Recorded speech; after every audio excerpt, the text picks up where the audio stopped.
My name is Maya Thompson. I used to think I understood life.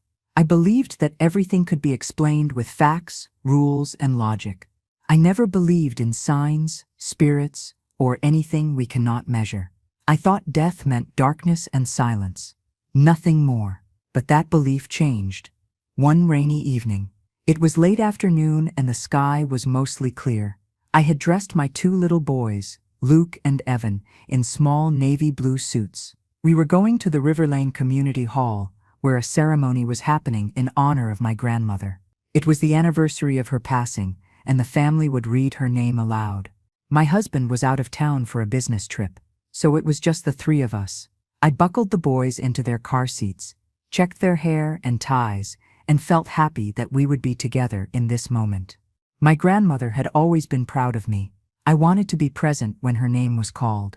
When we reached the parking lot of the community hall, the weather changed suddenly. A huge dark cloud rolled in fast, almost like someone dragged a curtain across the sky. I did not understand how the day went from bright sunlight to heavy storm clouds in seconds. The wind grew strong, and rain started falling, like someone had opened thousands of water taps in the sky. The sound of rain hitting the car roof was so loud that I could barely hear my own thoughts. We don't have time to wait. They might read Grandma's name. I grabbed a large metal umbrella from the floor of the back seat. It was new, and the metal surface looked shiny, even in the dim light. I opened the back door and unbuckled Evan, my 2-year-old. I lifted him out and set him on his feet beside me. Luke, the 4-year-old, stared at the rain with wide eyes. "Luke," I said loudly, "over the storm, run to the big awning near the door. Wait for us there, hold the railing and don't move." He nodded and ran, tiny shoes slapping through puddles. I held the umbrella in my left hand. I gripped it high on the metal shaft because I needed my other hand free to guide Evan. My wedding ring touched the metal of the umbrella. Rain hit us like sharp needles. The wind pushed the umbrella backward. I tried to hold it tighter. Suddenly, the air changed. It felt colder, like the temperature dropped all at once. And then something strange happened. My skin tingled. The air around my hand felt thick and buzzing, like static electricity before touching something metal. I looked down at my hand and saw that I was gripping the umbrella too high, too close to the metal part. Evan squeezed my hand tighter, frightened by the wind. A thought crossed my mind. Let go. Just let go of the umbrella. Then it happened. A bright white flash. A sound like the sky breaking apart. A bolt of lightning struck the top of the umbrella. I didn't even see it fully, only a blinding burst of white light. My body jerked with force. Evan screamed. The world spun. Everything went silent for a moment, like sound had been switched off. I could not feel my body. I could not feel the ground. And then, darkness. Not black darkness. Just the absence of physical feeling, like floating. I didn't know if I was falling or standing or moving. The last thing I remembered, before everything slipped away, was my son's scream. The world slowly came back to me, not with sound, but with confusion. I didn't feel pain. I didn't feel cold. I didn't feel wet. At first, I assumed I was lying on the ground, but something was wrong. Everything felt distant, like I was standing behind a thick glass wall. I blinked. Or at least I thought I blinked. Suddenly, I was standing inside the lobby of the community hall. The rain was still pounding outside. Water dripped from the ceiling near the entrance, and the smell of wet carpet filled the air. My boys stood near the front desk, crying. A man in a volunteer vest, someone I recognized from previous events, crouched down and talked to them. Hey, it's okay," he said gently. "Where's your mommy?" "I think mommy fell," Luke cried. "I saw fire," Evan shouted. The man stood up quickly, alarmed. "I'll get a doctor," he said. I tried to speak. My voice came out clear, at least to me. "I'm right here," I said. "I'm fine. Please look at me." He walked right past me. He didn't see me. He didn't hear me. Something cold slid into my stomach. I moved closer to him. I waved my hand in front of his face. Nothing. He acted like I didn't exist. Why can't he hear me? Why can't he see me? I turned back toward the boys. Luke, Evan, Mommy's here, I whispered. Evan looked around the room, confused as if he sensed something, but his eyes passed right through me. I felt something pull my attention back toward the entrance, like a silent force urging me to look. My heart froze. The umbrella, the new metal umbrella, was lying in the parking lot, except it didn't look like an umbrella anymore. The fabric was completely burnt away. Only a skeleton of melted, twisted metal remained. Thin trails of smoke rose from it. Next to it was a body, a woman's body. Her clothes were soaked, rainwater pooled under her. Her shoes, the same caramel shoes I had put on earlier, stuck out from her legs. Something about those shoes bothered me. I stared at them for a moment. Why are my shoes over there? I looked down at my own feet. I was wearing the same shoes, except mine were clean, dry, perfect. But something more shocking, my feet weren't touching the ground. I was floating, just an inch or two, but clearly above the floor. That body outside, the one lying beside the burned umbrella, was me. No, I whispered. No, that's not possible. But I could see every detail. My hair was spread over the asphalt. My hand still loosely held the umbrella's handle. My wedding ring gleamed even in the rain. A doctor rushed outside with several others. 2 men knelt on the ground beside my body. Check pulse, one of them said. Her hand is burned. Get her ring off, the other ordered. Ring, wedding ring. I looked at my own left hand, the one I thought I was using. No ring. Instead, my hand looked different, younger, smooth, no burns, no redness from the lightning. I tried to step forward, but I didn't step. I appeared outside, like my mind moved my body without walking. Rain fell through me, not on me. I knelt beside my physical body. Up close, it was even more terrifying. My skin was pale. My clothes were soaked. My hair stuck to the wet pavement. Get up, I whispered to myself. Come on, get up. I tried to grab my body. My hand passed right through. Get up, get up. You can't leave the boys alone. Then a truth hit me like another lightning strike. I wasn't injured. I wasn't unconscious. I wasn't asleep. I wasn't in my body. I think she's gone, someone said softly. Gone, dead. And that's when I realized everything had changed. The moment I accepted that I was no longer in my body, something started to change. The rain, the shouting, the fear, all of it began to fade into the background. Not disappear, just become distant, like a memory that was slipping away slowly. I expected darkness. That's what people always say about death. But instead, something far different happened. From the far end of the parking lot, a soft glow appeared. At first, I thought it was a car. But cars don't glow like that. The light wasn't yellow or white. It was like warm, living sunlight. The glow moved toward me. Not fast, not slow, just steady. With each inch it came closer. The sound around me faded even more. I no longer heard the storm. I only felt a deep silence that was peaceful and calming. The air around the light felt warm. It didn't hurt my eyes. It didn't scare me. It felt familiar.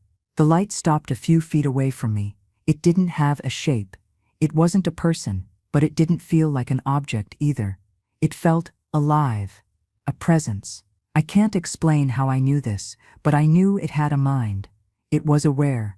It was conscious. It spoke without words. Come. Not a sound, a feeling, a knowing. I looked back at my body. People were still gathered around me. A woman had taken my boys inside. A doctor pressed fingers against my neck, then shook his head. A part of me felt pulled toward them. They needed me. My boys needed me. I wanted to shout, I'm here. I'm right here. But the light spoke again. Not with a voice, but with calmness. They are safe. And in that moment I felt it. A wave of peace moved through me, a certainty. I understood that my boys were watched over, not by strangers, not by chance, but by something bigger. The light drifted backward as if inviting me to follow, and I did. The world shifted. I wasn't walking. I was moving without effort, like I was being carried, but without any hands touching me. The parking lot, the rain, the voices, they all faded. Then suddenly, everything became bright. Not blinding, comforting, safe. Around me appeared a place that was not of this world. It wasn't heaven the way movies and paintings show it. No clouds, no golden gates.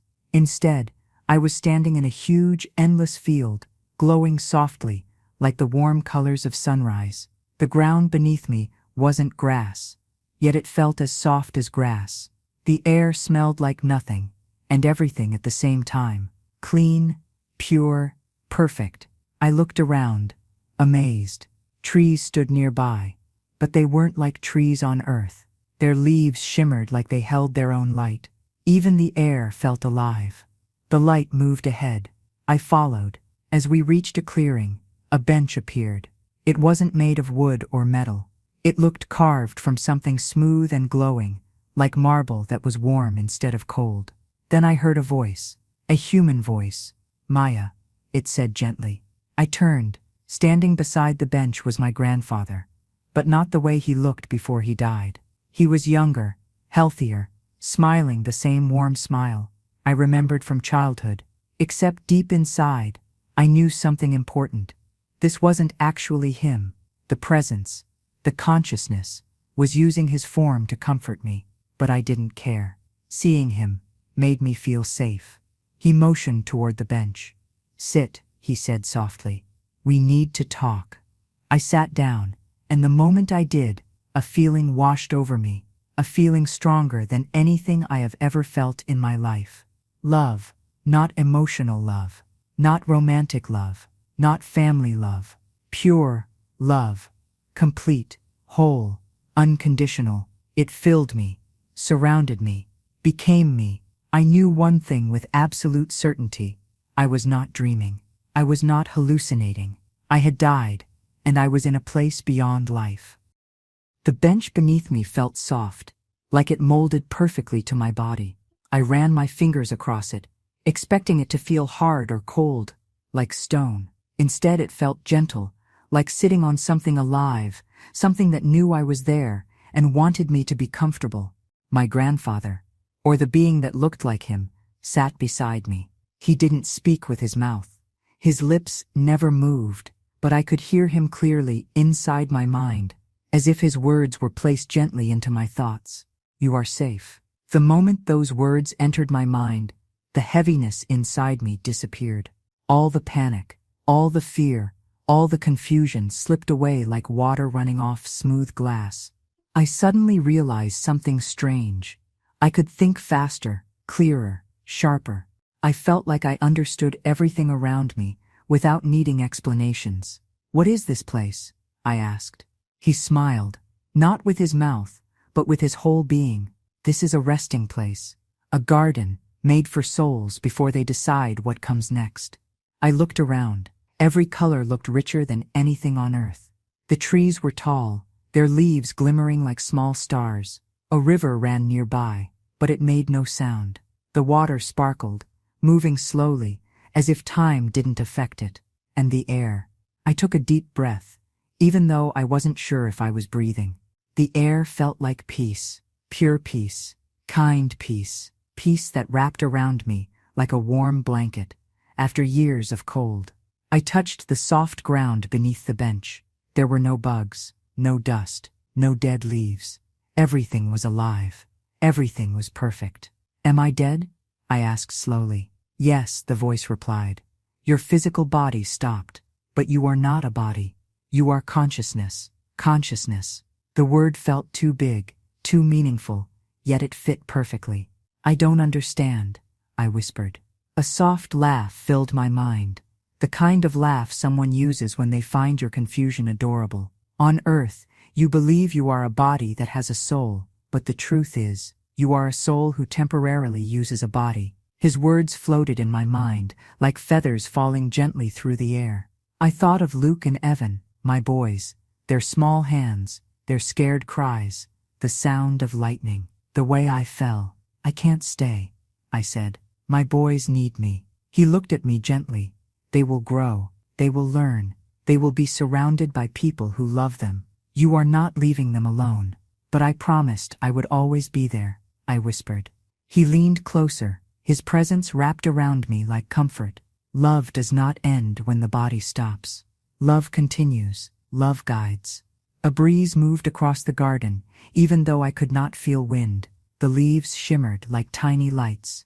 In the distance, I saw other people, not many, just a few souls walking slowly. Each soul had someone beside them, a guide. They didn't look lost or confused. They looked peaceful, like they had finally found the place they had always been searching for. Everyone has someone to help them, I asked. Always, he said. No soul arrives alone. No soul travels alone. Something suddenly became clear. No one is ever abandoned, not in life, not in death. We are always guided, even when we don't realize it. He turned toward me with a soft expression, as though he could see every thought I had ever had, every fear I ever carried, every regret I ever tried to hide. You have questions, he said, and the moment he said it, questions exploded inside me. What about life? What about death? What is the point of everything? He smiled like he had been waiting. Ask. And as soon as I formed a question, the answer appeared in my mind instantly, not spoken, not explained, simply known. The universe, life, love, all of it, suddenly made sense. I wasn't just hearing answers. I was understanding them, like I had finally remembered something I had always known but forgotten. And the feeling that washed over me was clarity, pure, simple clarity. Sitting on that glowing bench, I felt like time didn't exist. It wasn't moving forward or backward. It was simply there. Everything in the garden felt calm, slow, and peaceful. Like the world itself was breathing softly. My grandfather, or the being that chose his shape, looked at me with patient eyes. Ask anything, he repeated gently. And I did. Why did this happen? I asked. Why was I struck by lightning? Why me? The answer was instant. Nothing happens by accident. Every moment connects to something bigger. I didn't like that answer. It felt too vague. So, the lightning was part of a plan? I asked. Confused. Not a plan. A path, he corrected. You chose this life before you were born. I frowned. I chose to be struck by lightning? He smiled kindly. You chose experiences that would help you grow. The lightning was not punishment. It was interruption, to remind you of who you are. I stared at him. Who I am, I repeated. You are more than the life you lived, more than your fears, more than your body. He wasn't speaking to my ears. He was speaking to something deeper, my heart. Or maybe what existed beyond my heart. I thought of my life. The rushed mornings, the fears of not being a good enough mother, the constant worry about money, time, perfection. Suddenly, those things felt tiny, worthless, small. I took a slow breath, not because I needed to, but because I wanted to feel something familiar. What happens after we die? I asked. His answer was warm. You continue. Continue where? Where your soul feels pulled. Some stay here, some return. Nothing forces you, everything invites you. I stared at the glowing trees, the river with shimmering water, the distant souls walking calmly. So this is heaven, I asked. He shook his head gently. This is a doorway. Heaven is not a place. Heaven is a state of peace. But people always say heaven is up in the sky, he chuckled. Humans look up when they want to feel hope. They could look down or sideways. The direction doesn't matter. Heaven is all around. Hidden in love. That sentence wrapped around me like soft cloth, he continued. When people show kindness, they touch heaven. When they love, they become it. I looked down at my hands. They glowed faintly with the same light that lived in the trees. Why don't we remember this when we're alive? I whispered. He moved a hand toward my cheek, but didn't touch me. Still, I felt warmth. If you remembered everything, you would not experience anything. Life requires forgetting, so you can learn. I sat silently, letting that thought sink into me. Then another question came. What about pain? What about suffering? Why do we have to go through that? He didn't hesitate. Pain wakes sleeping souls. I blinked. He continued. When life is easy, you stay comfortable. When life hurts, you grow. Pain is not cruelty. It is direction. So every painful thing has a purpose, I asked. Purpose or lesson? Sometimes both. I felt tears forming, not from sadness, but from understanding. So what was I supposed to learn from dying? The answer came without hesitation. You needed to remember that life is more than schedules and rules, more than perfect plans. You were forgetting how to live. My voice cracked. I was too busy. You were surviving, he corrected gently. You were not living. He placed his hand over mine. I didn't feel skin. I felt something deeper. Connection. Life is not about doing everything right, he whispered. Life is about loving while you are here. I looked up at him. What happens now? I asked softly. He smiled, the warm, familiar smile that made me feel safe. Now you choose. When he said, now you choose, a soft breeze moved through the garden, though there was no wind. The trees shimmered like they understood words that were never spoken. The air thickened with meaning, like the entire place was waiting for my decision. Choose what? I asked. Even though I already felt the answer forming inside me, whether you stay or go back. My heart would have stopped, if I had one. Stay or go back? I can go back to my body, I asked, my voice trembling. Yes, he said gently. You can return and continue your life. My mind spun. Return meant pain. Return meant struggle. Return meant waking up in a broken body. But staying meant peace. Staying meant no fear, no pain, no worry. Everything in this place was perfect. Everything felt like home. I looked at the river again. The water caught the light like stars floating on the surface. I watched one of the souls walking in the distance. It was so peaceful, so light, no stress, no sadness. Why would anyone go back? I whispered. My grandfather tilted his head, eyes kind. Because of love. My thoughts immediately went to my boys, Luke and Evan, their little faces, their tiny hands gripping mine, the way they cried when they were scared. I swallowed a lump in my throat. If I stay, I said quietly, my boys will grow up without me. He nodded slowly. There was no push, no guilt, no pressure. They will grow. They will learn. They will become who they came to be. But I promised them, I whispered. Tears formed. Even though I wasn't sure I had real tears anymore, I promised I would always be there. He rested his hand over mine. The warmth of it filled me completely, like sunlight touching skin. Love does not leave when you do, he said. Love continues from both sides. I shook my head. But they're so young, he smiled. You will still be near them. Death doesn't end connection. It changes distance. Will they remember me? I asked. They will carry you, he replied softly. Not in memory, in their spirit. He let that sink in before continuing. You must choose based on your heart, not your fear. My heart twisted. Then he said something unexpected. There is more you planned to do in your life. Planned before birth. How could that be? What do you mean? I asked. You were not finished. Your story on earth was not complete. But how do I know that? I insisted. He placed a thought into my mind. It wasn't words. It was a feeling, a knowing. A picture formed. A future moment. A child. A little girl. She looked so real. Soft curls. Bright eyes. Full of energy. She was laughing while holding my hand. I could feel joy radiating from her. A love so pure, it made the garden feel dim in comparison. She is waiting, he said gently.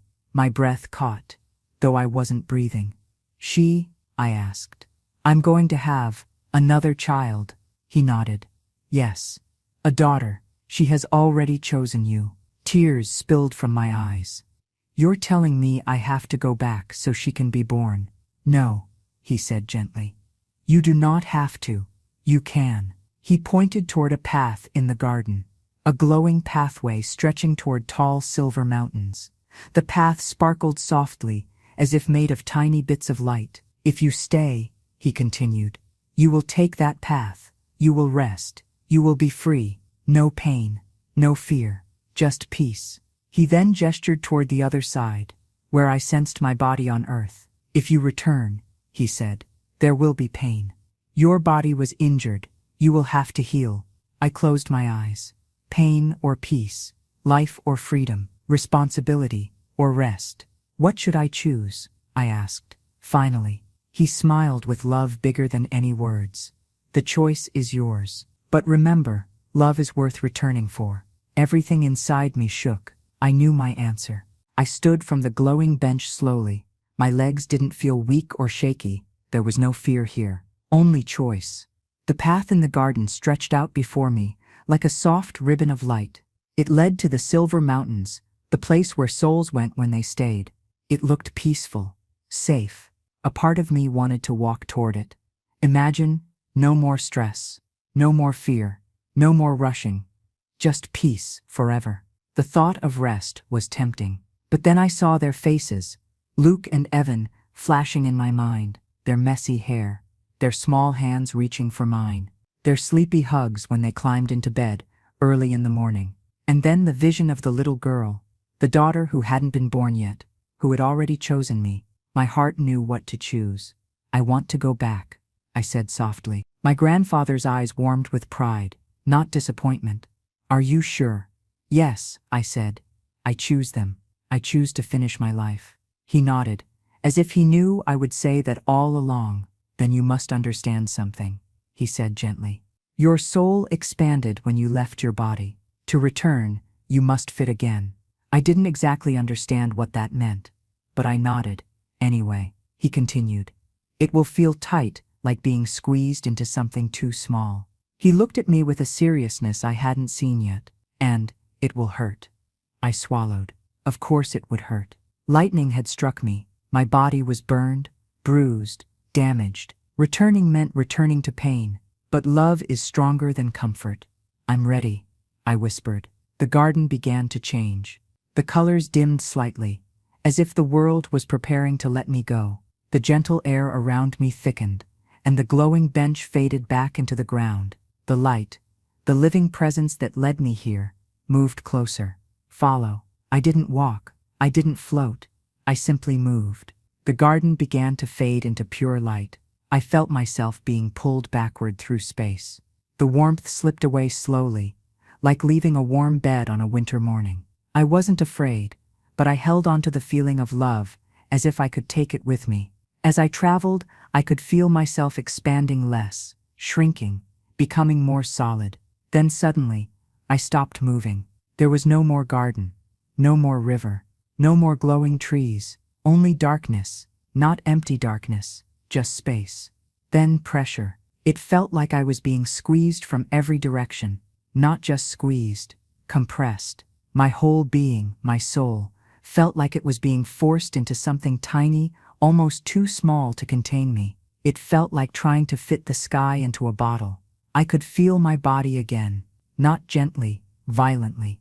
A crushing force wrapped around me. My bones felt like they were being snapped. My skin burned like fire. Pain shot through every cell. I wanted to scream, but I couldn't. The squeezing got tighter, tighter, tighter. This is what returning feels like, I realized. The pain grew sharper. My chest felt like something heavy was pushing on it. I couldn't breathe. I couldn't move. Then, for the first time, I heard a sound. Rain. The sound of rain hitting pavement. Another sound followed. Voices. Her pulse is weak. She's breathing. I saw her move. A sharp gasp tore from my lungs as air rushed back into me like a wave. My eyes shot open. Cold rain hit my face. The world was loud again. Voices, footsteps, panic. Ma'am, stay still. I was lying in the parking lot, soaked, shivering, burned. A doctor knelt beside me, speaking clearly and calmly. You were struck by lightning. You're back. Stay with us. Back. I was back. I turned my head just enough to see the doors of the community hall. Through the glass windows, I saw two small faces, Luke and Evan, staring with wide eyes. They were safe. I had chosen right, and I had kept my promise. The rain stopped that evening, but the memories of it never did. I remember being lifted into a wheelchair and rolled inside the community hall. Someone wrapped a blanket around me. My body shook uncontrollably, not from cold, but from shock. A doctor checked my pulse over and over as if he couldn't believe I was alive. A nurse pressed warm towels on my burned hand. I felt every touch, every sting. Pain confirmed one thing. I was completely back. The doctor, whose name tag read Dr. Finley, knelt beside me. "You're extremely lucky," he said, shaking his head. "Lightning kills instantly, but somehow, you're here." I almost laughed. Lucky wasn't the right word. I wasn't here because of luck. I was here because of love. Someone wheeled my boys toward me. Their faces were stained with tears. "Mommy," Luke whispered. I pulled them both into my arms, ignoring the pain. "I'm here," I said, voice shaky. "I'm not going anywhere." Those words meant more to me than anyone else could understand. The next 3 months were hard. My feet were burned badly. I couldn't walk. I spent weeks lying in bed, while doctors treated the burns. Every movement hurt. Sometimes the pain was so bad that tears slid down my cheeks, but I reminded myself, pain means I'm here. At night, when the house was quiet, I would close my eyes and remember the garden, the glowing bench, the river, the peace. I would remember my grandfather's voice. "Love is worth returning for." My husband didn't believe my story. He said the brain invents things under stress. He said trauma can create dreams that feel real. But what dream comes true? Because 2 years later, I found out I was pregnant. When the doctor said, "It's a girl," I cried silently in the car afterward. I knew that child was the same girl I saw in the garden, the one who had chosen me. When she was born, I held her tiny hand and whispered, "I came back for you." Years passed, and life changed. One afternoon, when I was walking into a community voting building, alone, a volunteer guided me toward the entrance. She was cheerful and kind, but I wasn't in the mood to talk. I was tired, thinking about responsibilities and errands. After voting, I stepped outside. The same woman was still there. "You did it," she said with a smile. "Yeah, I voted," I replied politely. She looked behind me. "Where's the older woman you came with?" she asked. I blinked. "What woman?" "The older lady," she insisted. "She was wearing a blue and green blouse with big buttons. She walked right beside you when you arrived." My chest tightened. My mother, who had passed away months earlier, was buried in her favorite blouse, blue and green, with big decorative buttons. I didn't say a word. I just walked to my car on trembling legs and sat there in silence. Tears rolled down my cheeks, because at that moment, I knew death wasn't separation, it was transformation. Now, I live differently. I don't rush as much. I don't chase perfection. I don't try to control every moment.